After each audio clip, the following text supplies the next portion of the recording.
In this video, I'll be sharing with you how I started emceeing, how I became a professional master of ceremonies. Let's get right into the video. Let's go.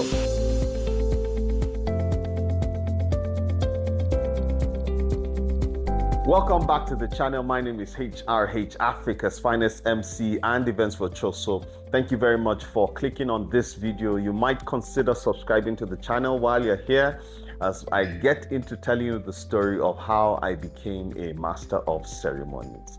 It was back in the day while I was in medical school. Yes, Ahmadu Bello University, Zaria. I think I was in 200 levels at that time. And I belonged to the Nigerian Conference of Christian Medical and Dental Students. Yeah, it was a fellowship for Christian medical and dental students. Right now it's called Christian Medical and Dental Association, CMDA, I guess that's what it's called. But back in the day, NCCMDS, and here I was in 200 level when I got drafted into an ad hoc committee to celebrate our brethren who were moving from 300 level to 400 level. They were going from preclinical school to clinical school.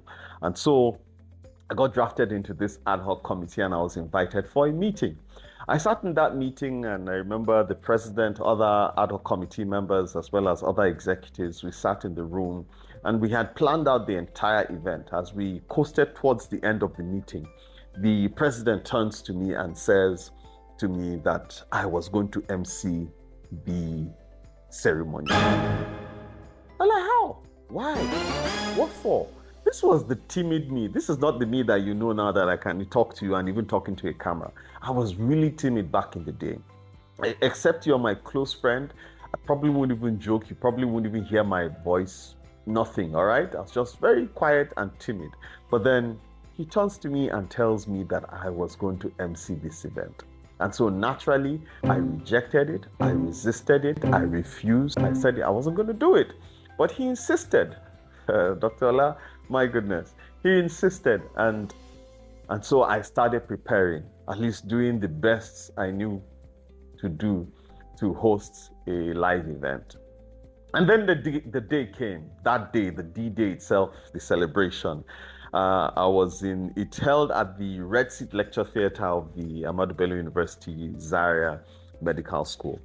And it's a lecture theater, so the seats where the audience sits a little higher, you walk down and then you walk up onto stage. And I think it was after prayers or after worship, that was when I was going to come up on stage. And I remember getting up from my seat and walking down.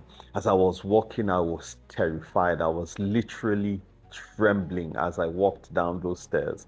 And I was going to climb up on stage. I think it was just about 3 steps onto the stage. And I remember the experience because with every step was a different moment for me in my entire life. I took the first step and I could hear my heartbeat pounding. It was bounding. You know how we say in medical school where your pulse is bounding full volume and regular. This was crazy for me. I was trembling and terrified. I took the second step and my heartbeat rose and was beating faster. My heart was beating louder. I was like, what is going to happen at this moment? I took the third step and got onto the stage and I let out a loud scream. I think I screamed something like, "Hallelujah!" At that moment, it felt like the Lion King cartoon series. What's his name? Is it Kion? His grandson, not Simba himself, but his grandson. Every time he roars, he would see his forefathers and ancestors in the clouds roaring with him. That was a similar experience I had at that moment. It was as though when I opened my mouth to scream hallelujah, that the heavens were screaming with me.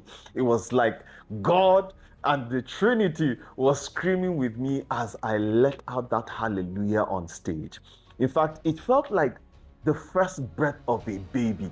That breath that opens up the lungs and opens up the respiratory system of that baby to signify that a new life has been born upon the face of the earth.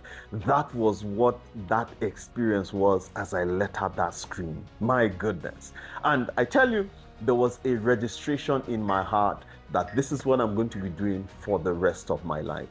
Ladies and gentlemen, it has been 27 years now where I have been on stage as a Master of Ceremonies, as an event virtuoso, and this was how it started for me. So for me, emceeing is beyond a job.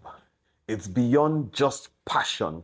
It's actually a call. And that's why when I come to host your events, I bring the whole of this experience into hosting any event that I'm given to host. And so every time I'm on stage, it's such a wonderful opportunity for me to share this gift, this calling with the world. In fact, these days that we even have online platforms, virtual platforms, Zoom calls, yes, even at those meetings, I bring in this gift to share it with everyone whom I have an opportunity to come in contact with. I hope this video has inspired you. Please do me a favor and like this video, drop me a comment, ask me further questions. You can also do well to share this. Please subscribe to the channel and turn on the notification bell as I keep sharing such videos about being an MC and hopefully to inspire you. In my next video, I should be sharing with you how I came about the name, His Royal Highness.